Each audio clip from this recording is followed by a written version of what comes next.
ബ്രഹ്മാവ് ശപിച്ചു. എന്നിട്ട് പറഞ്ഞു, നീ ഭൂമിയിൽ പോയി വെറും മനുഷ്യനായി നിങ്ങൾ ജീവിക്കാൻ അവസ്ഥയുണ്ടാകട്ടെ. അതാണ് മനുഷ്യ ജീവിതം എന്ന് പറയുന്നത്. വർക്കല ജനാർദ്ദന സ്വാമി ക്ഷേത്രത്തിലെ മൂലമന്ത്രം ഓം ശ്രീ ജനാർദ്ദനായ പരബ്രഹ്മണേ നമ. ഇത് ജപിച്ചുകൊണ്ടായിരിക്കണം പാദവന്ദനം ചെയ്ത് അകത്ത് കയറേണ്ടത്.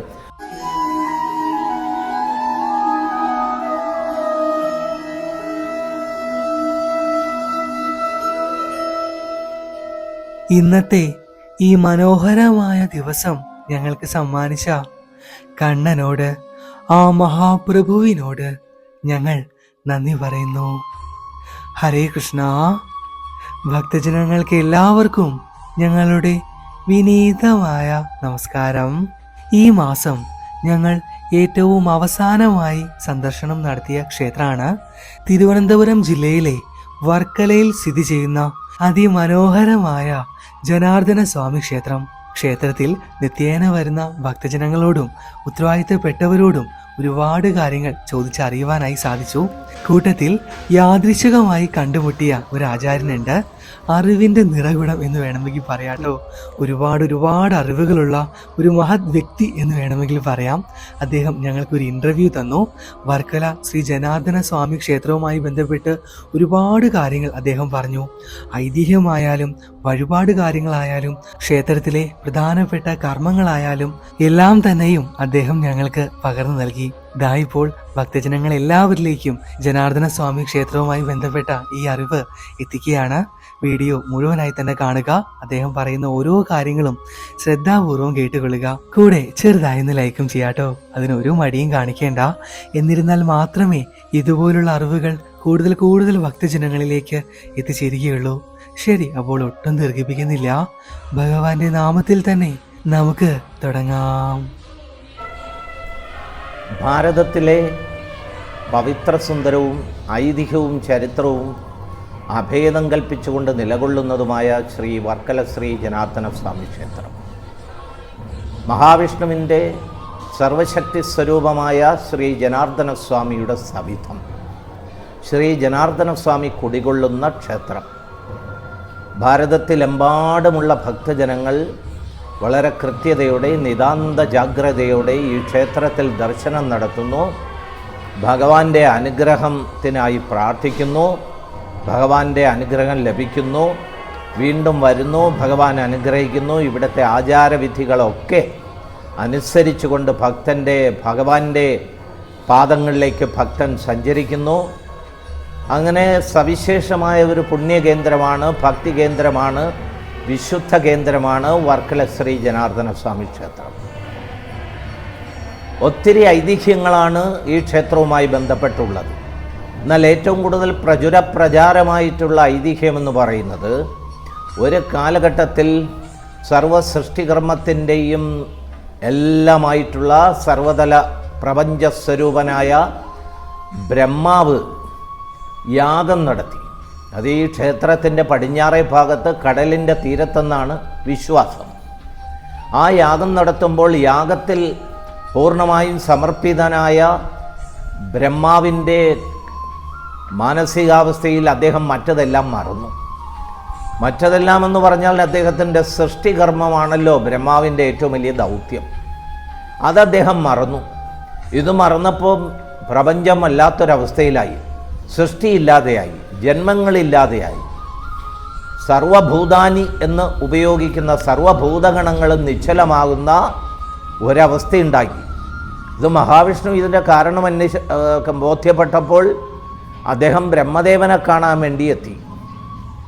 ബ്രഹ്മദേവനെ കാണാൻ വേണ്ടി എത്തുമ്പോൾ അദ്ദേഹത്തിൻ്റെ മുമ്പിൽ എപ്പോഴും നാരായണ നാരായണ എന്ന് മാത്രം ജപിച്ചുകൊണ്ട് നടക്കുന്ന, ഒരു വായുവിൽ പോലും സഞ്ചരിക്കുന്ന നാരദ മഹർഷി വിഷ്ണു ഭഗവാന്റെ മുമ്പിലൂടെ നാരായണ നാരായണ എന്ന് ജപിച്ചുകൊണ്ട് വന്നു.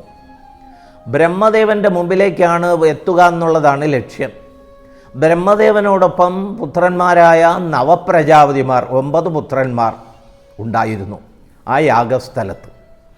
എന്നാൽ നാരദന് മാത്രമേ കേവലമായ ജ്ഞാനത്തിൻ്റെ പരിധിയിൽ നിൽക്കുന്ന നവപ്രജാപതിമാർ കണ്ടുള്ളൂ. ബ്രഹ്മദേവൻ എന്നാൽ മഹാവിഷ്ണുവിനെ കണ്ടു. ബ്രഹ്മദേവൻ നാരദ മഹർഷി മുമ്പിലെത്തിയപ്പോൾ, മഹാവിഷ്ണു മുമ്പിലെത്തിയപ്പോൾ സാഷ്ടാംഗം പ്രണമിച്ചു. യഥാർത്ഥത്തിൽ ബ്രഹ്മദേവൻ പ്രണമിച്ചത് വിഷ്ണു ഭഗവാനെയായിരുന്നു, നാരായണനെയായിരുന്നു.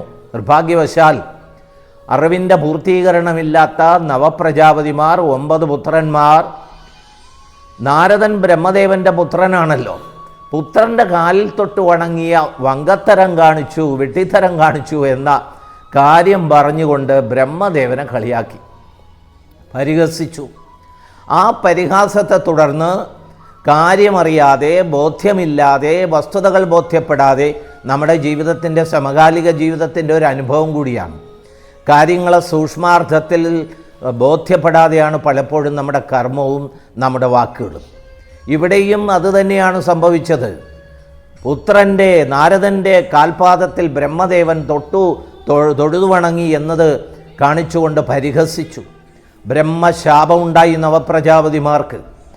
ബ്രഹ്മാവ് ശപിച്ചു. എന്നിട്ട് പറഞ്ഞു, നീ ഭൂമിയിൽ പോയി വെറും മനുഷ്യനായി നിങ്ങൾ ജീവിക്കാൻ അവസ്ഥയുണ്ടാകട്ടെ. അതാണ് മനുഷ്യജീവിതം എന്ന് പറയുന്നത്.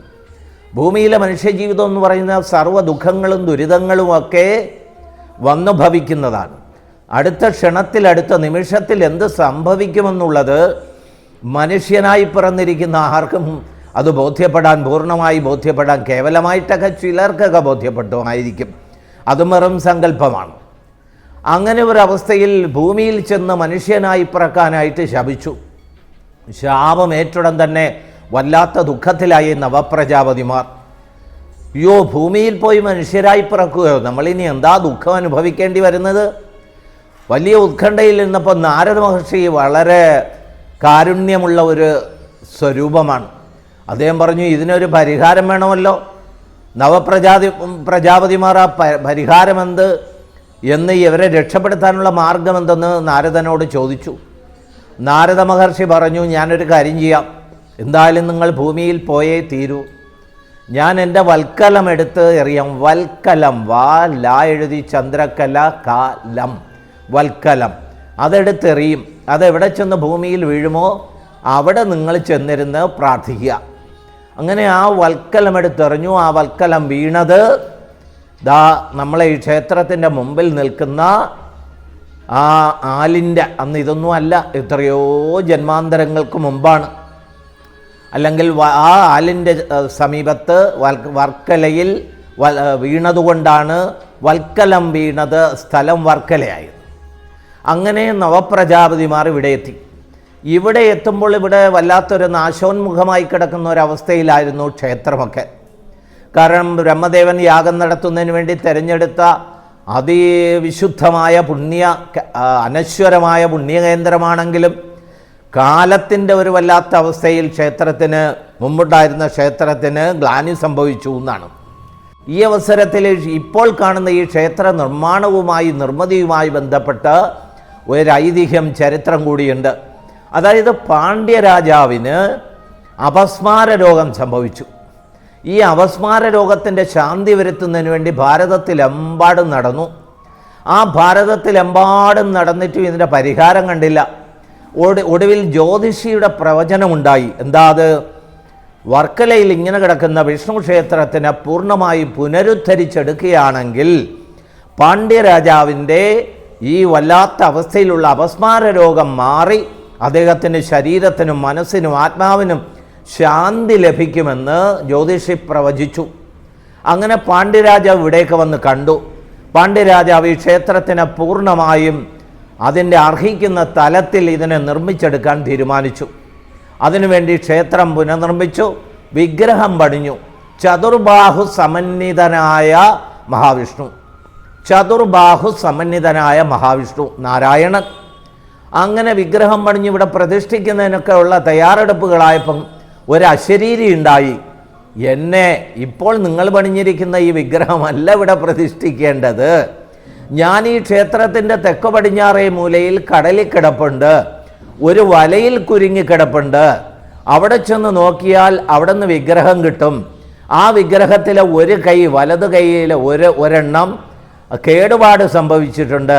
അതിനെ നിങ്ങൾക്ക് ഇഷ്ടപ്പെടുന്ന സ്വർണമോ മറ്റെന്തെങ്കിലും ലോഹമോ കൊണ്ട് നല്ലതുപോലെ പൂർത്തീകരിച്ച് പുനഃക്രമീകരിച്ചാൽ കൊണ്ടുവന്ന് ഇവിടെ പ്രതിഷ്ഠിക്കുന്നതാണ് ഉത്തമം, അതാണ് എനിക്കിഷ്ടം. അപ്പോഴേക്ക് ആളുകൾ ചിന്തിച്ചു, ഇനിയിപ്പോൾ ഇവിടെ സ്ഥാപിക്കുന്നതിന് വേണ്ടി പ്രതിഷ്ഠിക്കുന്നതിന് വേണ്ടിയുള്ള വിഗ്രഹം എന്തു ചെയ്യും? ഭഗവാന്റെ അരുൾപ്പാടുണ്ടായി അതിനെ നിങ്ങൾ കിഴക്കോട്ട് കൊണ്ടുപോകണം. നിഴൽ എവിടെ വെച്ച് നിങ്ങളുടെ നിഴൽ എവിടെ വെച്ച് തീരുമോ അവിടെ പ്രതിഷ്ഠിക്കണം. അപ്പോഴിപ്പോൾ അത് വടശ്ശേരിക്കോണം എന്ന് പറയുന്ന സ്ഥലത്ത് നിന്ന് വലതോട്ട് പോകുമ്പോഴേക്ക് ശ്രീനാരായണപുരം എന്ന് പറയുന്ന ഒരു സ്ഥലമുണ്ട്, അവിടെ പ്രതിഷ്ഠിച്ചിട്ടുണ്ട്. അന്ന് ആദ്യം ഇവിടെ സ്ഥാപിക്കാനുള്ള വിഗ്രഹം. ഈ ഭഗവാന്റെ അരുൾപ്പാട് കേട്ട് അറിയിപ്പ് കേട്ടിട്ട് ഞാൻ പറഞ്ഞ ആ തെക്ക് പടിഞ്ഞാറേ മൂലയിലേക്ക് കടലിലേക്ക് പോകുമ്പോൾ കടലിൽ കുറച്ച് പൂക്കൾ ഇങ്ങനെ കിടക്കുന്നു. ആ പൂക്കളുടെ അടിഭാഗത്ത് ഞാനുണ്ട് എന്നാണ് ഭഗവാൻ അറിയിച്ചത്. അവിടെ ചെന്ന് നോക്കുമ്പോൾ വലയിൽ കുരുങ്ങിയ ഭഗവാൻ കിടക്കുന്നു. ആ വിഗ്രഹമെടുത്തു. ഗോസായിമാരാണ് പോയി എടുത്തതെന്ന് പറയും. കാരണം ഭാരതത്തിലെമ്പാടും നിറഞ്ഞു നിന്നിരുന്ന ഭക്തിപ്രഭാ വൈശിഷ്ട്യമായിരുന്നു ഈ ക്ഷേത്രത്തിന്. അവിടെ നാനാ പ്രദേശങ്ങളിൽ നിന്ന് ഇവിടെ എത്തുമായിരുന്നു ഭാരതത്തിൻ്റെ. അങ്ങനെ ഗോസായിമാർ പോയി ആ പ്രദേശത്തു നിന്ന് ആ വിഗ്രഹമെടുത്ത് ആ കേടുപാട് പറ്റിയ വലത് കൈയിലെ അത് സ്വർണം കൊണ്ട് അതിൻ്റെ എല്ലാ വൈകല്യങ്ങളും അവസാനിപ്പിച്ചിട്ട് അതിനെല്ലാം പൂർത്തീകരിച്ച് ചതുർബാഹു സമന്വിതനായ വിഗ്രഹത്തിനെ ഇവിടെ പ്രതിഷ്ഠിച്ചു. ഒപ്പം ആ വിഗ്രഹത്തിനോടൊപ്പം ഭൂമിദേവിയും ലക്ഷ്മീ ദേവിയും കൂടി ആ വിഗ്രഹത്തിൽ ചേർന്നിരിക്കുന്നു എന്നുള്ള ഏറ്റവും വിശിഷ്ടസുന്ദരമായ ഒരു സത്യം കൂടി ഭക്തജനങ്ങൾ മനസ്സിലാക്കണം. അങ്ങനെ വിഗ്രഹം പ്രതിഷ്ഠിച്ചു. ഈ ഭാരതത്തിൽ അത്ഭുതം തോന്നിപ്പിക്കുന്ന തരത്തിലുള്ള വൈശിഷ്ട്യമുള്ള ഭക്തിസാന്ദ്രമായ അനുഗ്രഹപ്രഭയുള്ള ക്ഷേത്രമായി വർക്കല ശ്രീ ജനാർദ്ദന സ്വാമി ക്ഷേത്രം കൂടികൊള്ളുന്നു. ദക്ഷിണകാശി എന്നറിയപ്പെടുന്നു. ഈ ക്ഷേത്രത്തിൻ്റെ പടിഞ്ഞാറ് ഭാഗത്താണ് കർക്കിടക വാവിനും അതുപോലെ തന്നെ മറ്റ് പ്രത്യേകമായി ശ്രാദ്ധകർമ്മം ചെയ്യുന്ന സമയത്തുമൊക്കെ ലക്ഷക്കണക്കിന് ആളുകൾ ഇവിടെ എത്തി അവരുടെ പിതൃക്കൾക്ക് മറ്റും ആത്മസമർപ്പണം ചെയ്ത് ശ്രാദ്ധകർമ്മങ്ങൾ നടത്തി പോകുന്നു. അതും ഒരു പ്രത്യേകതയുണ്ട് അവിടെ വന്ന് നടത്താൻ. നേരത്തെ മഹാവിഷ്ണു വന്നു തൻ്റെ കർമ്മം ചെയ്യണമെന്ന് ബ്രഹ്മാവിനോട് അറിയിച്ചതിന് ശേഷം അപ്പോഴേക്കും ബ്രഹ്മാവ് എന്ത് ചെയ്തു? ബ്രഹ്മാവ് പറഞ്ഞു ഞാൻ എത്താമെന്ന് പറഞ്ഞു. അപ്പോഴേ ഇവിടെ എങ്ങനെ ഞാൻ വിട്ടുവരുമെന്ന് പറഞ്ഞപ്പോൾ അദ്ദേഹം പറഞ്ഞു, വിഷ്ണുഭഗവാൻ പറഞ്ഞു, മാസത്തിലൊരു ദിവസം ഇവിടെ വന്ന് ബ്രഹ്മദേവന് തൻ്റെ ഈ പ്രദേശത്തെത്തി തൻ്റെ കർമ്മം ചെയ്യാമെന്ന് കൂടി പറഞ്ഞു. ഭാരതത്തിലെ പിതൃതർപ്പണ ചടങ്ങുകൾ നടത്തുന്ന അതിവിശിഷ്ടമായ കേന്ദ്രങ്ങളിൽ വളരെ വിരളമായി എണ്ണിയെടുക്കാവുന്നവയിൽ ഒന്നാണ് വർക്കല പാപനാശിനി. അതുകൊണ്ട് തന്നെയാണ് ലക്ഷക്കണക്കിന് ആളുകൾ ഓരോ വർഷവും ഇവിടെ പിതൃതർപ്പണത്തിന് വേണ്ടി എത്തിച്ചേരുന്നു, മോക്ഷപ്രാപ്തിക്ക് വേണ്ടി കർമ്മം ചെയ്യുന്നു. ഇനി നമ്മൾ ക്ഷേത്രത്തിലേക്ക്, അതിൻ്റെ ഐതിഹ്യത്തിലേക്ക്, അതിൻ്റെ ഭക്തിസാന്ദ്രമായ വഴിയിലേക്ക് സഞ്ചരിക്കുമ്പോൾ ക്ഷേത്രത്തിലേക്ക് 3 ഭാഗത്തു നിന്നാണ് പടിക്കെട്ടുകളുള്ളത്. ക്ഷേത്രത്തിൻ്റെ മുൻപിലുള്ള പടിക്കെട്ടുകൾ, ക്ഷേത്രത്തിൻ്റെ മുമ്പിലുള്ള പടിക്കെട്ട്, ആ പടിക്കെട്ടിലൂടെയാണ് കിഴക്ക് ഭാഗത്തു നിന്നുള്ള പടിക്കെട്ടിലൂടെയാണ് ഭക്തജനങ്ങൾ എത്തുന്നത്. ആറാട്ടിന് ഭഗവാൻ എഴുന്നള്ളുന്നതും ഈ കിഴക്ക് ഭാഗത്തൂടെയുള്ള പടിക്കെട്ടുകളിലൂടെയാണ് ഭഗവാൻ എഴുന്നള്ളി തൻ്റെ ഭക്തജനങ്ങളെ, പ്രജകളെ കാണാൻ വർഷത്തിലൊരിക്കലെത്തുന്നത്. ദക്ഷിണകാശി എന്ന് വിളിപ്പേരുള്ള വർക്കല ശ്രീ ജനാർദ്ദന സ്വാമി ക്ഷേത്രം. ശ്രീ ജനാർദ്ദനൻ എന്ന വാക്ക് തന്നെ ജനങ്ങളെ രക്ഷിക്കുന്നവനെന്നാണ്. ഇവിടെ ജനം മാത്രമല്ല, സർവഭൂതഗണങ്ങളെയും രക്ഷിക്കുന്നവൻ ജനാർദ്ദനൻ. സർവഭൂതഗണങ്ങളെയും രക്ഷിക്കുന്ന സ്വാമിയാണ് ജനാർദ്ദന സ്വാമി. ആ ക്ഷേത്രത്തിലേക്ക് കിഴക്ക് ഭാഗത്തുനിന്ന് കയറി വരുമ്പോൾ നമ്മൾ ആദ്യം കാണുന്ന അൽത്തറയുണ്ടല്ലോ, ഞാൻ നേരത്തെ എൻ്റെ പ്രഭാഷണം തുടങ്ങുമ്പോൾ പറഞ്ഞ നവപ്രജാപതിമാരായ ആ 9 പേരുണ്ടല്ലോ, അവർ അവരുടെ മോക്ഷപ്രാപ്തിക്ക് വേണ്ടി പ്രാർത്ഥിച്ചതും ആത്മസഞ്ചാരം നടത്തിയതും പ്രപഞ്ചശക്തിയിലേക്ക് ആത്മസഞ്ചാരം നടത്തിയതും ആ ആലിൻ്റെ ചുവട്ടിലാണെന്ന് ഞാൻ പറഞ്ഞു. അവരവിടെ ഇരുന്നു കൊണ്ട് ഭഗവാനെ സേവിച്ചു, ഭഗവാന്റെ മന്ത്രങ്ങൾ പറഞ്ഞു, വിഷ്ണു ഭഗവാനിലെത്തി, വിഷ്ണു ഭഗവാൻ അനുഗ്രഹിച്ചു. ബ്രഹ്മശാപമേറ്റ നവപ്രജാപതിമാർ മോക്ഷപ്രാപ്തി കൈവരിച്ചു. അതിൽ നിന്ന് നമ്മൾ ഭക്തജനങ്ങൾ ബോധ്യപ്പെടേണ്ടത് മോക്ഷപ്രാപ്തിക്കുള്ള ഇടമാണ് വർക്കല ശ്രീ ജനാർദ്ദന സ്വാമി ക്ഷേത്രം. മോക്ഷപ്രാപ്തിക്കുള്ള ഇതിനുമപ്പുറമായ എത്ര പുണ്യകേന്ദ്രങ്ങൾ ഭാരതത്തിലുണ്ട് എന്നത് ഏറ്റവും വലിയ ഭക്തജനങ്ങൾക്ക് ഏറ്റവും കൂടുതൽ അത്ഭുതമുളവാക്കുന്നതാണ്, മായികപ്രഭയുണ്ടാക്കുന്നതാണ്. ഈ ചതുർബാഹു സമന്വിതനായ ഈ വിഗ്രഹത്തിൻ്റെ ചുവട്ടിൽ ലക്ഷ്മി ദേവിയുണ്ട്, ഭൂമി ദേവിയുണ്ട്. ആ ലക്ഷ്മി ദേവിയും ഭൂമി ദേവിയും ഒപ്പം നിർത്തിക്കൊണ്ട് ഭഗവാൻ കുടികൊള്ളുന്നു. ആ വിഗ്രഹത്തിനൊരു പ്രത്യേകതയുള്ളത് 4 സ്വരൂപങ്ങൾ, ഭഗവാന്റെ 4 സ്വരൂപങ്ങൾ ആ വിഗ്രഹത്തിൽ ചന്ദനം കൊണ്ട് രൂപപ്പെടുത്തിയെടുക്കാം. ഒന്ന് ജനാർദ്ദന സ്വാമിയെ തന്നെ ചന്ദനം കൊണ്ട് രൂപപ്പെടുത്തുന്നു. 2 നരസിംഹമൂർത്തി. നമ്മൾ ഈ ക്ഷേത്രത്തിൻ്റെ പാദവന്ദനം ചെയ്യുമ്പോൾ വലതുഭാഗത്ത് ജനാർദ്ദന സ്വാമിയുടെ രൂപവും ഇടതുഭാഗത്ത് നരസിംഹമൂർത്തിയുടെ രൂപവുമാണ് കാണുന്നത്. അപ്പോൾ ഇവിടെ നരസിംഹമൂർത്തിയെയും വളരെ അത്ഭുതകരമായ തരത്തിൽ ഇവിടുത്തെ ശാന്തിമാർ, മേൽശാന്തിമാർ അത് കൃത്യമായി ഭഗവാനെ രൂപപ്പെടുത്തി ചാർത്തിയെടുക്കുന്നു. നരസിംഹമൂർത്തിയെ തൊഴുക, പ്രാർത്ഥിക്കുക, ഉപാസിക്കുക എന്ന് പറയുന്നത് അത്രയ്ക്ക് ആത്മസമർപ്പണം വേണം. അതുകൊണ്ടാണ് ഇവിടെ ഇടതുഭാഗത്ത് നരസിംഹമൂർത്തിയുണ്ട്. ഉഗ്രം വീരം മഹാവിഷ്ണും ജ്വലന്തം സർവതോന്മുഖം നിസ്സഹം ഭീഷണം മൃത്യും മൃത്യും നമാമ്യഹം. ഈ മന്ത്രമൊന്ന് ജപിക്കണം. നോക്കൂ, ഉഗ്രം വീരം മഹാവിഷ്ണും ജ്വലന്തം സർവതോന്മുഖം നിസ്സംഹം ഭീഷണം ഭദ്രം മൃത്യും മൃത്യും നമാമ്യഹം. ഈ മന്ത്രം കൃത്യതയോടെ ജപിച്ചു വേണം അവിടെ ഏത് വിഷ്ണു ക്ഷേത്രത്തിലും പ്രാർത്ഥിക്കേണ്ടത്. അങ്ങനെ 4 സ്വരൂപങ്ങൾ: മോഹിനി, ജനാർദ്ദന സ്വാമി, വേണുഗോപാലൻ, നരസിംഹമൂർത്തി. അതാണ് ഈ വിഗ്രഹത്തിൽ ഇവിടെ ചാർത്തുന്നത്. 4 പ്രദക്ഷിണമാണ് വിഷ്ണു ക്ഷേത്രമായ ഈ ജനാർദ്ദന സ്വാമി ക്ഷേത്രത്തിൽ നടത്തേണ്ടത്. വർക്കല ജനാർദ്ദന സ്വാമി ക്ഷേത്രത്തിലെ മൂലമന്ത്രം ഓം ശ്രീ ജനാർദ്ദനായ പരബ്രഹ്മണേ നമ. ഇത് ജപിച്ചുകൊണ്ടായിരിക്കണം പാദവന്ദനം ചെയ്ത് അകത്ത് കയറേണ്ടത്. അമ്പലത്തിനകത്ത്, ക്ഷേത്രത്തിനകത്ത് കയറി നിശ്ചയിക്കപ്പെട്ട വഴിയിലൂടെ 4 പ്രദക്ഷിണ വഴി പൂർത്തീകരിച്ച് ഈ മന്ത്രം ജപിച്ച് കൃത്യതയോടെ ഭഗവാനെ വീണ്ടും ഭഗവാന്റെ തൃപ്പാദങ്ങളിൽ ശരണം പ്രാപിച്ചതിന് ശേഷം ഭഗവാന്റെ ശരീരഭാഗങ്ങളായ തീർത്ഥവും ചന്ദനവും പൂവും യഥാവിധി വാങ്ങിയതിന് ശേഷം ആത്മസമർപ്പണത്തിൻ്റെ പ്രതീകമായ നാണയം ആ കാണിക്ക വഞ്ചിയിലിട്ട് കൃത്യതയോടെ വീണ്ടും വിധിക്കപ്പെട്ട വഴിയിലൂടെ പുറത്തേക്ക് വരുമ്പോൾ ഇവിടെ കിഴക്ക് ഭാഗത്തേക്കാണ്, വടക്കും ഇറങ്ങാം, കിഴക്കും ഇറങ്ങാം. കിഴക്ക് ഭാഗത്തേക്കാണ് വരുന്നതെങ്കിൽ ഭഗവാനെക്കുറിച്ച് അജ്ഞാതവിരചിതമെന്നും എഴുതിയിട്ടുള്ള വരികളും സ്തോത്രവും അതുപോലെ ഇടതുഭാഗത്ത് ഗുരുവന്ദനവും ചെയ്ത് നമ്മൾ പുറത്തിറങ്ങുന്നു. ഏറ്റവും പരമപ്രധാനമായ മറ്റൊരു കാര്യം, ശ്രീ ജനാർദ്ദന സ്വാമിയെ പോലെ തുല്യ പ്രാധാന്യമുള്ള സ്വരൂപശക്തിയാണ് ഇവിടെ പരമശിവനും. നടരാജമൂർത്തിക്കും ശ്രീ ജനാർദ്ദന സ്വാമിയെപ്പോലെ തന്നെ ഇവിടെ തുല്യ പ്രാധാന്യമാണുള്ളത്. അത് നമ്മൾ പ്രത്യേകമായി മനസ്സിലാക്കണം. ഉപദേവന്മാരായി കന്നിമൂലയിൽ ശ്രീ മഹാഗണപതിയും അതുപോലെ അയ്യപ്പസ്വാമിയും നാഗരാജാവും ശ്രീരാമനും അതുപോലെ അനന്തമൂർത്തിയും സർപ്പരാജാവായ അനന്തരും അതുപോലെ സർപ്പദേവ ഗണപരമ്പരയിൽപ്പെട്ടവരും എല്ലാം ഇവിടെ ഉപദേവന്മാരായി നിൽക്കുന്നു. നമ്മളവിടുന്ന് ആ പടിഞ്ഞാറ് ഭാഗത്തു നിന്നാണ് വരുന്നത്. ലക്ഷ്മി ദേവിയുടെ സ്വരൂപം ഉൾപ്പെടെയുള്ളത് നമുക്ക് കാണാം. ഒരു രൂപത്തിൽ ഇങ്ങനെ ചിത്രം കൊടുത്തുകൊണ്ട് നമുക്ക് ദർശിക്കാവുന്നതാണ്. ഇതിൽ നിന്നെല്ലാം നമ്മൾ മനസ്സിലാക്കേണ്ടത്. അതുപോലെ തന്നെ ഇവിടെ ക്ഷേത്രത്തിൻ്റെ തെക്ക് കിഴക്കേ മൂലയിൽ തിലഹവനത്തിന് വേണ്ടി പ്രത്യേകമായിട്ടുള്ള ഇടമുണ്ട്. ശ്രാദ്ധകർമ്മം ചെയ്തിട്ടും അതുപോലെ അല്ലാതെയും ഉള്ളവർ പിതൃക്കൾക്ക് ആത്മശാന്തിക്ക് വേണ്ടി അതുപോലെ സ്വന്തം സന്താനങ്ങളായ ചെയ്യുന്നവരുടെയും ആത്മശാന്തിക്ക് വേണ്ടി തിലഹവനത്തിനുള്ള എല്ലാ സംവിധാനങ്ങളും ഇവിടെയുണ്ട്. ചുരുക്കി പറഞ്ഞാൽ ഈ വർക്കല ശ്രീ ജനാർദ്ദന സ്വാമി ക്ഷേത്രത്തിൻ്റെ ഏത് തലത്തിലുള്ള ചൈതന്യത്തെയും അളന്നെടുക്കാൻ മനുഷ്യരായി പിറന്നവർക്ക് എങ്ങനെ കഴിയുമെന്നുള്ളതാണ് നാം ചിന്തിക്കേണ്ടത്.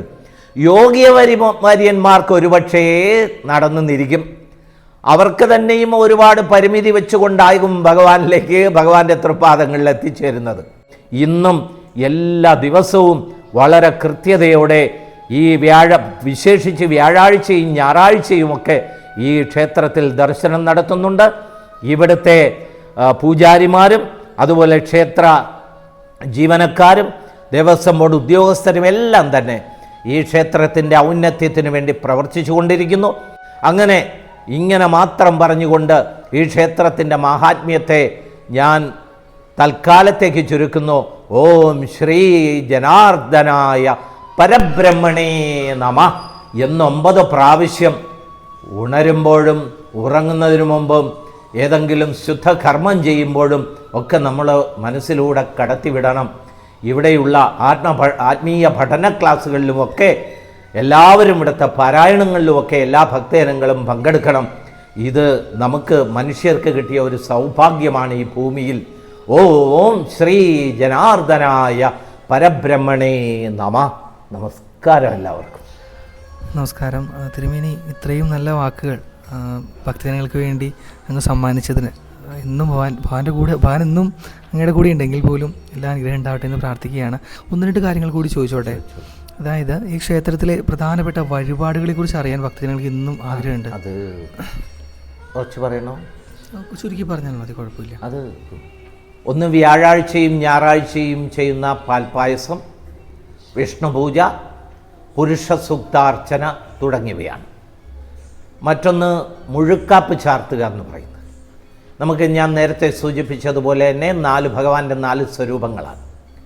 അപ്പോൾ വേണുഗോപാലൻ, മോഹിനി, വിവാഹ സംബന്ധിയായ കാര്യങ്ങൾക്ക് സ്ത്രീകളുടെയൊക്കെ ഉന്നമനത്തിനും അവരുടെ എല്ലാം ചൈതന്യവും അവരുടെ വിവാഹ ജീവിതവും അതുമായിട്ട് ബന്ധപ്പെട്ടുള്ള കാര്യങ്ങൾക്ക് വേണ്ടി മോഹിനിയും, അതുപോലെ സർവ രക്ഷയ്ക്ക് വേണ്ടി ശ്രീ ജനാർദ്ദന സ്വാമിയുടെ രൂപവും, സർവ വിജ്ഞാനപ്രദമായി സർവശാന്തിക്ക് വേണ്ടി വേണുഗോപാലൻ്റെ രൂപവും, എല്ലാ തരത്തിലുള്ള ശത്രുദോഷങ്ങളും മാറുന്നതിനു വേണ്ടി ചൈതന്യം പൂർണ്ണമായി എത്തി മനഃശാന്തി വരുത്തുന്നതിന് വേണ്ടി ശ്രീ നരസിംഹമൂർത്തിയും ഒക്കെ ഇവിടെ ഭക്തജനങ്ങൾ സമർപ്പിക്കുന്നു. ഇതൊക്കെയാണ് പ്രധാനമായിട്ടുള്ള വഴിപാട്. ഒപ്പം തന്നെ ശിവഭഗവാന് കൃത്യതയോടെ തന്നെ മൃത്യുഞ്ജയാർച്ചന നടത്തുന്നുണ്ട്, അഭിഷേകം നടത്തുന്നുണ്ട്.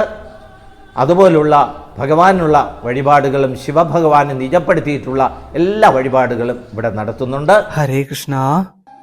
വർക്കല ശ്രീ ജനാർദ്ദന സ്വാമി ക്ഷേത്രവുമായി ബന്ധപ്പെട്ട് ജയചന്ദ്രൻ എന്ന നാമധേയത്തിലുള്ള ഇദ്ദേഹം പറഞ്ഞ ഓരോ വാക്കുകളും ഭക്തജനങ്ങൾക്ക് എല്ലാവർക്കും വളരെ വ്യക്തമായി തന്നെ മനസ്സിലായി കാണുമെന്ന് വിശ്വസിക്കുകയാണ്. ശരിക്കും പറഞ്ഞാൽ ഇദ്ദേഹത്തിന് ഭഗവാൻ കൊടുത്തൊരു അനുഗ്രഹം എന്ന് വേണമെങ്കിൽ പറയാം. ഈ പ്രഭാഷണമെല്ലാം നടത്തുമ്പോൾ ഒട്ടും തന്നെ മറ്റുള്ളവരെ മുഷിപ്പിക്കുന്നില്ല എന്നതാണ് ഏറ്റവും വലിയ കാര്യം. പറയുന്ന കാര്യങ്ങളെല്ലാം വളരെ വ്യക്തമായി തന്നെ നമ്മൾ കേട്ടിരുന്നു പോകും. അത്രമാത്രം സ്ഫുടതയോടുകൂടിയാണ്, വാക്ചാതുര്യത്തോടു കൂടിയാണ് ഓരോ വാക്കുകളും അദ്ദേഹം പറയുന്നത്. ഭഗവാൻ എന്നും അദ്ദേഹത്തിൻ്റെ കുടുംബത്തിൻ്റെയും കൂടെ ഉണ്ടാകട്ടെ എന്ന് ഈ വേളയിൽ പ്രാർത്ഥിക്കുന്നു. ജനാർദ്ദന സ്വാമി ക്ഷേത്രവുമായി ബന്ധപ്പെട്ട് ഇനി ഒന്നും പറയാനില്ല. എല്ലാം തന്നെയും ഐതിഹ്യം ഉൾപ്പെടെ അദ്ദേഹം പറഞ്ഞു കഴിഞ്ഞു. ആദ്യം മുതൽ അവസാനം വരെ വിട്ടുകളയാതെ കേട്ട ഭക്തജനങ്ങൾക്ക് ഓരോരുത്തർക്കും അത് മനസ്സിലാകും. ഇനി അവസാനമായി പറയുവാനുള്ള പ്രധാനപ്പെട്ട ഒരു കാര്യം, ഈ ക്ഷേത്രയാത്ര ഭക്തജനങ്ങൾക്കായി സ്പോൺസർ ചെയ്ത അമ്മയെക്കുറിച്ചാണ്. കഴിഞ്ഞ വീഡിയോയിൽ നമ്മൾ പറഞ്ഞിരുന്നു. എറണാകുളം ജില്ലയിലെ തൃപ്പൂണിത്തുറയാണ് അമ്മയുടെ സ്വദേശം. മുൻപ് വർക്കലയായിരുന്നു അമ്മയും ഫാമിലിയും താമസിച്ചിരുന്നത്. ഒന്ന് ഓർത്തു കൊള്ളുക, സ്വന്തം അച്ഛൻ്റെയും അമ്മയുടെയും സ്മരണാർത്ഥമാണ്, അല്ലെങ്കിൽ ഒരു ഓർമ്മ പുതുക്കലായിട്ടാണ് ഈ വീഡിയോ അമ്മ ചെയ്തിട്ടുള്ളത്, ഭക്തജനങ്ങൾക്കായി സമർപ്പിച്ചിട്ടുള്ളത്. ഞങ്ങളെ വിളിച്ച് ആദ്യം പറഞ്ഞ കാര്യം, മോനെ തീർച്ചയായും ജനാർദ്ദന സ്വാമി ക്ഷേത്രത്തെക്കുറിച്ചും പാപനാശിനിയെക്കുറിച്ചും വിശദമായി വീഡിയോ ചെയ്യണം, ഭക്തജനങ്ങളിലേക്ക് എത്തിക്കണം, എൻ്റെ അമ്മയുടെയും അച്ഛൻ്റെയും സ്മരണാർത്ഥമായിരിക്കണം അത് ചെയ്യേണ്ടത് എന്ന് പറഞ്ഞാണ് ഞങ്ങളെ ഇവിടേക്ക് അയച്ചത്. ആ വലിയ മനസ്സിന് പ്രസീതാമ്മയുടെയും അമ്മയുടെ കുടുംബത്തിൻ്റെയും കൂടെ ഭഗവാൻ എന്നും ഉണ്ടാകട്ടെ എന്ന് ഈ വേളയിൽ പ്രാർത്ഥിക്കുന്നു. ശരി, അപ്പോൾ വേറെയൊന്നും ഇല്ല കേട്ടോ.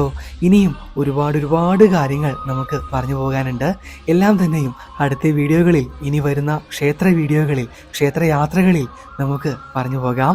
നമ്മുടെ എങ്കിലും എൻ്റെ കൃഷ്ണ കൂട്ടായ്മയിലേക്ക്, അല്ലെങ്കിൽ ഈ ചാനൽ ആദ്യമായിട്ടാണ് ഭക്തജനങ്ങൾ കാണുന്നതെങ്കിൽ നമ്മുടെ വാട്സപ്പ് കൂട്ടായ്മയിലേക്ക് ഇപ്പോൾ ഏകദേശം 15,000-ഓളം ഭക്തജനങ്ങൾ അറിവുകൾ സമ്പാദിക്കുന്ന ഒരു വേദിയാണിത്, ഒരു പുണ്യ ഇടമാണിത്. അതിലേക്കും ആദ്യമായിട്ടാണ് ഭക്തജനങ്ങൾ വന്നിട്ടുള്ളത് എങ്കിൽ തീർച്ചയായും ചാനൽ സബ്സ്ക്രൈബ് ചെയ്യുക. കാണുന്ന വീഡിയോകളെല്ലാം ചെറുതായി ഒന്ന് ലൈക്കും ചെയ്യാം കേട്ടോ. അതിനൊരു മടിയും കാണിക്കേണ്ട. ശരി, അപ്പോൾ കൂടുതലൊന്നും പറയുന്നില്ല. ഇത്രയും പെട്ടെന്ന് തന്നെ അടുത്ത വീഡിയോയുമായി ഭഗവാന്റെ ക്ഷേത്ര സംബന്ധമായ അറിവുകളും വഴിപാട് കാര്യങ്ങളും വർണ്ണനകളും ഒക്കെയായിട്ട് നമുക്ക് കാണാം.